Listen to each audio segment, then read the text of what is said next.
Hi, my name is Chase McLeod. I wanted to begin with the introduction of Carbidopa. Carbidopa is a medication that is used for the combination therapy of Parkinson's disease.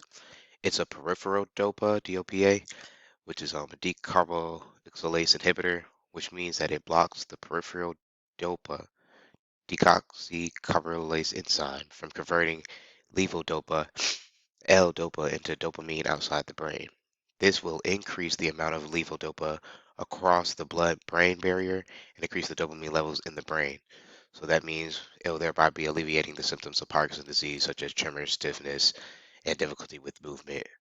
Carbidopa is also marketed under the trade name Lodazine. Next, I kind of wanted to just, my fault, get into mechanism of action. So begin with, carbidopa forms a stable hydrazone 1 cofactor with an adduct of a hydrazine functionality. This formation of the complex blocks the peripheral dopa deoxycarbolase enzyme from converting levodopa or L-dopa into a dopamine outside of the brain. So by inhibiting the peripheral dopa, the deoxycarbolase enzyme carbidopa increases the amount of levodopa available to cross the blood-brain barrier and increase dopamine levels in the brain, as we spoke about earlier. And then again, this will be the increase of dopamine levels to help alleviate symptoms of Parkinson's disease, such as tremor, stiffness, difficulty with movement. Um, Mainly just kind of want to talk about the benefits of it. So I mentioned every part because I do include this is also another benefit. So I already said that. But dopamine is a neurotransmitter that is responsible for controlling movement and coordination. Um, in Parkinson's disease, there is a loss of dopamine producing cells in the brain. This will then lead to the decrease of dopamine levels and symptoms such as tremor, stiffness, difficulty with movement.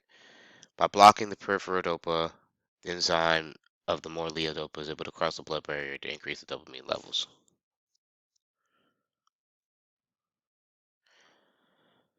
All right, so next, oh, how we jump back?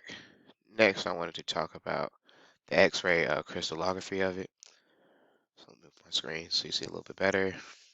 So the X-ray crystallography is a technique that is used to determine the three-dimensional, so 3D structure of a molecule. Works by growing a large crystal of the molecule and exposing it to an X-ray beam.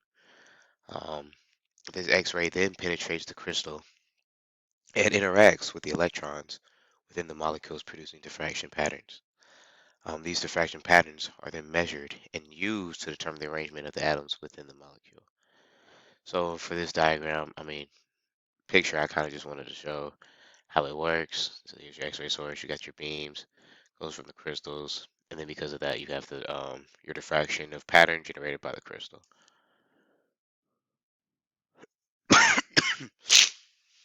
Hmm, My apologies. Let's find somewhere to move me. I feel there's probably the best spot. But for this is I used the app called Chimera, entered my ID code to kind of pull up DNA of it. So here's the visualizing the structure with Chimera. And as you see, my structure on the right is what pulled up for it.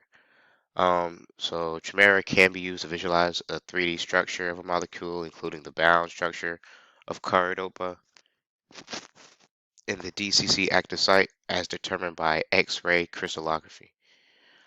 This allows us to see how the Carbidopa PLP complex fits to the active site of the peripheral dopa deoxycarbolase enzyme and blocks its activity.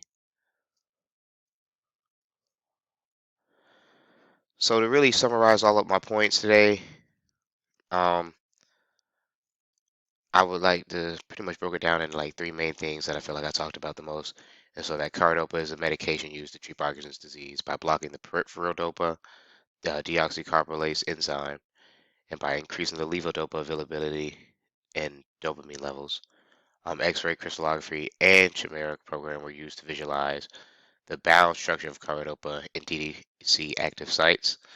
And visualization showed by carbidopa fits into the active site and blocks double deoxycarbolase enzyme from reducing symptoms such as tremor, stiffness, and difficulty with movement. Um, yeah. Ooh, next slide. It's really just kind of like my references. Um, and thanks again for listening.